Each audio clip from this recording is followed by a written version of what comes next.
আসসালামু আলাইকুম। সবাইকে আমন্ত্রণ জানাচ্ছি এবি নিউজ প্রাইম সংবাদে। আপনাদের সঙ্গে আছি আমি সুমাইয়া মেঘলা। শুরুতেই জানিয়ে দেব সংবাদ শিরোনাম।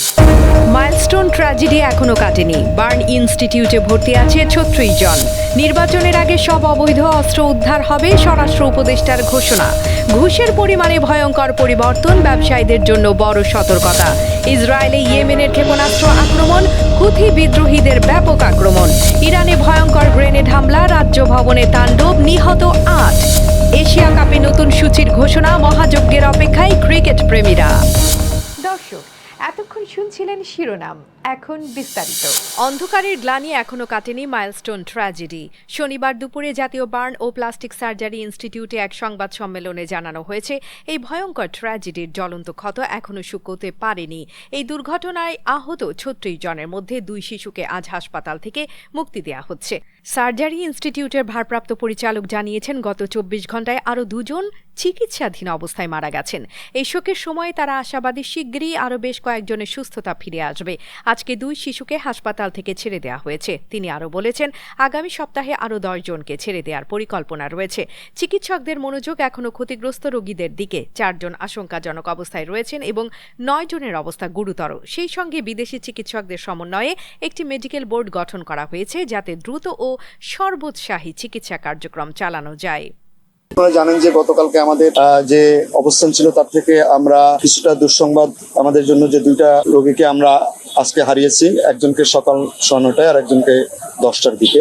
এই হচ্ছে আমাদের কাছে আপডেট। এর সাথে আমরা আরেকটু আপডেট দিব, যেটা আমাদের ক্রিটিক্যাল পেশেন্টের সংখ্যা এই মুহূর্তে 4 জন এবং সিভিয়ার পেশেন্টের সংখ্যা 9 জন। এর বাইরে নতুন করে আপডেট দেওয়ার মতো আমাদের কাছে তেমন কিছু নাই।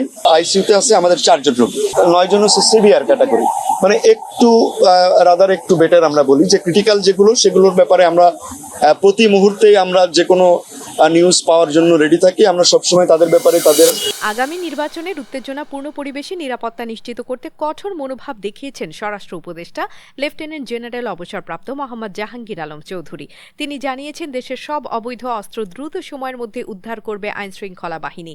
এই অভিযানের মূল লক্ষ্য হল নির্বাচনের আগে সারা দেশে লুকানো অস্ত্রের অবাধ প্রবাহ রোধ করা। তিনি বলেন, গণ অভ্যুত্থানের সময় লুট হওয়া অস্ত্রসহ অবৈধ অস্ত্রের ব্যাপক উপস্থিতি রয়েছে। এই অস্ত্র উদ্ধার অভিযান চলমান, যা চলবে নির্বাচনের আগ পর্যন্ত। এতে কোনো গাফিলতি হবে না। তিনি আরও বলেন, সাংবাদিকরা যদি সত্য প্রকাশ করেন, বিভ্রান্তির অবসান হবে। আমরা চাই সব তথ্য যেন নিরপেক্ষ ও সত্য হয়। নির্বাচনকালীন পরিস্থিতি মোকাবেলায় রাজনৈতিক দলগুলো ভোটের মাঠে থাকবে এবং আমাদের দায়িত্ব হল নিরাপত্তা নিশ্চিত করা। শনিবার ২৬ জুলাই দুপুরে নারায়ণগঞ্জ পুলিশ লাইন্স পরিদর্শন শেষে সাংবাদিকদের তিনি বলেন, এখনো সব অস্ত্র উদ্ধার হয়নি, তবে নির্বাচনের আগে এগুলো উদ্ধার করা হবে। এ কাজে রাজনৈতিক দলগুলোকে মূল ভূমিকা রাখতে হবে। আমরা সব অস্ত্রগুলি এখনো উদ্ধার করতে পারি নাই। আমরা অস্ত্রগুলি উদ্ধার করার চেষ্টা করতেছি এবং আল্লাহ দিলে হয়তো ইলেকশনের আগে আরও অনেক অস্ত্র উদ্ধার হয়ে যাবে এবং ইলেকশনটা যেন আপনাদের সহযোগিতায়, জনগণের সহযোগিতায় ভালোভাবে হতে পারে, এই জন্য আমরা অবশ্যই চেষ্টা করব। আর যদি সত্যি সংবাদটা প্রকাশ করেন, তবে কিন্তু আর কোনো বিভ্রান্ত সৃষ্টি করতে পারবে না। তাহলে আজকাল ধরেন বিভিন্ন মিডিয়া ধরেন আবার এই একটা কী জানি বাইরেছে আর্টিফিশিয়াল ইন্টেলিজেন্স, এটা দিয়ে ধরেন যে চলে গেছে তারও ছবি দিয়া, তারে জীবিত বানায়া তার তো ছবি বানায় ফেলে। এটা ঘটনা, সত্যি সংবাদটা আপনারা প্রকাশ করুন। আর স্বরাষ্ট্র মন্ত্রণালয় বাংলাদেশের অর্থনৈতিক অস্থিরতা ও দুর্নীতির দহন যেন এক গভীর আধারে ঢেকে গেছে। শনিবার রাজধানীর সিরডাপ মিলনায়তনে এক অনুষ্ঠানে বিএনপি মহাসচিব মির্জা ফখরুল ইসলাম আলমগীর এক মন্তব্যে জানিয়েছেন, দেশের ব্যবসায়ীরা এখন ঘুষের অঙ্ক বাড়িয়ে দিচ্ছেন। আগের সময় যেখানে ১ লাখ টাকায় ঘুষ চাওয়া হতো, এখন তা বেড়ে দাঁড়িয়েছে ৫ লাখ টাকায়। তিনি বলেন, গতকাল একজন বড় ব্যবসায়ীর সঙ্গে কথা হলো। তিনি বলেছেন, আগে ১ লাখ টাকা ঘুষ দিতাম, এখন দিতে হচ্ছে ৫ লাখ টাকা। আমি জানি না বিষয়টা কিভাবে দেখবেন আপনারা, কিন্তু সত্য এই কথাগুলো যেন দেশের দুর্নীতির এক ভয়ঙ্কর চিত্র তুলে ধরে। মির্জা ফখরুল মনে করেন, পুলিশ তাদের দায়িত্বে আসার জন্য প্রয়োজনীয় আস্থা ও বিশ্বাস হারিয়ে ফেলেছে। শনিবার ২৬ জুলাই রাজধানীর সিরডাপ মিলনায়তনে আয়োজিত এক অনুষ্ঠানে এসব কথা বলেন তিনি। গতকালই একজন বড় ব্যবসায়ী আমার সঙ্গে দেখা কথা হলো।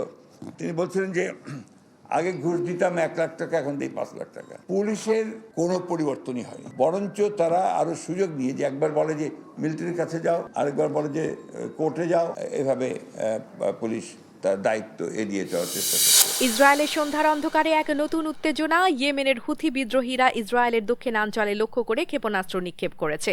এই হামলা ছিল এক বিশাল রাজনৈতিক ও সামরিক উত্তেজনার অংশ, যেখানে শান্তির অভাবের মধ্য দিয়ে একের পর এক সংঘাতের কাহিনী লেখা হচ্ছে। তবে আশার আলো হিসেবে জানানো হয়েছে, এই হামলায় কোনো ক্ষয়ক্ষতি বা হতাহতের খবর পাওয়া যায়নি। ইসরায়েলি প্রতিরক্ষা বাহিনী বলছে, শুক্রবার সন্ধ্যায় ইয়েমেন থেকে ছোড়া ওই ক্ষেপণাস্ত্র সফলভাবে প্রতিহত করা হয়েছে।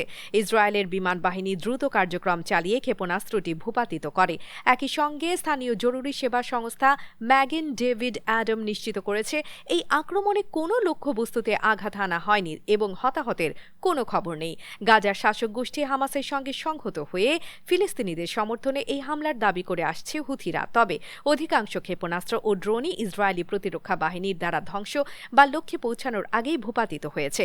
এই সংঘর্ষের অপ্রতিরোধ্য ধারা যেন এক গভীর রাজনৈতিক সংঘাতেরই বহিঃপ্রকাশ। কেঁপে উঠছে ইরানের দক্ষিণ পূর্বাঞ্চলীয় প্রদেশ সিস্তান বালুচিস্তান। রাজধানী জাহেদানে বিচার বিভাগীয় ভবনে সংঘটিত এক জঘন্য গ্রেনেড হামলায় নিহত হয়েছেন কমপক্ষে 5 জন, আহত হয়েছেন আরও 13 জন। এ ঘটনায় নিহতের সংখ্যা আরও বাড়তে পারে বলে আশঙ্কা প্রকাশ করেছে স্থানীয় সূত্র। প্রতিবেদনে জানানো হয়েছে, শুক্রবার সকালে ভবনে ঢোকার জন্য ছদ্মবেশে প্রবেশ করে হামলাকারীরা। এরপর তারা নিজেদের সঙ্গে থাকা গ্রেনেড নিক্ষেপ করে। এই হামলার ফলে ভবনের ভেতরে থাকা মানুষজনের মধ্যে অনেকের জীবন ঝুঁকির মুখে পড়েছে। নিহতের মধ্যে রয়েছে 1 বছর বয়সী এক শিশু ও তার মা, যা এই ঘটনায় নির্মমতা ও মানবিক বিপর্যয়ের চিত্র তুলে ধরে। ইরানের সামরিক বাহিনী ইসলামিক রেভলিউশনারি গার্ড কর্পসের বরাত দিয়ে জানিয়েছে, ঘটনাস্থলে তৎপর হয়ে গুলিতে 3 হামলাকারী নিহত হয়েছে।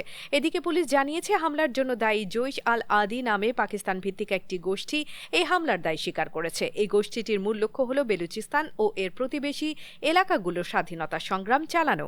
সিস্তান বালুচিস্তান প্রদেশটি ইরানের দরিদ্রতম অঞ্চলের মধ্যে একটি, যেখানে দীর্ঘদিন ধরেই বেলুচিস্তানের মুক্তিযুদ্ধের আঁচ পড়ে এসেছে।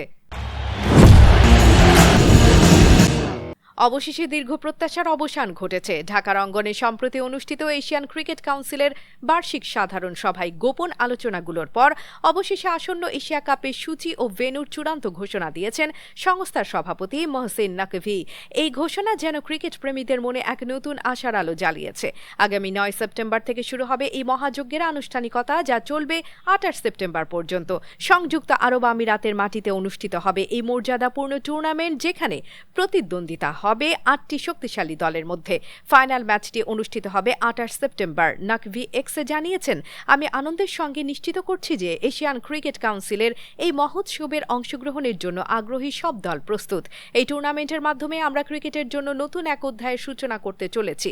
বিস্তারিত সূচি শীঘ্রই প্রকাশ করা হবে। তবে এই ঘোষণা আসার পরও কিছুটা অনিশ্চয়তা রয়ে গেছে। সম্প্রতি ওয়ার্ল্ড চ্যাম্পিয়নশিপ অব লেজেন্ডস টুর্নামেন্টে ভারত চ্যাম্পিয়ন্সের পাকিস্তান চ্যাম্পিয়ন্সের বিরুদ্ধে খেলতে অস্বীকৃতি জানানোয় ম্যাচটি বাতিল হয়। এই ঘটনা কিছুটা হলেও মনোভাব বদলে দিয়েছে ভারতের পাকিস্তানের মুখোমুখির ব্যাপারে। তবে আশার কথা হলো, 2 দলই এই আসরে অংশ নিচ্ছে। দর্শক, এতক্ষণ আমাদের সঙ্গে থাকার জন্য ধন্যবাদ। সর্বশেষ সংবাদ পেতে ভিজিট করুন আমাদের ওয়েবসাইট www.abnewsinternational.com এ। সেই সঙ্গে নিয়মিত ভিডিও নিউজ পেতে আমাদের ফেসবুক পেজ ও ইউটিউব চ্যানেলে চোখ রাখুন।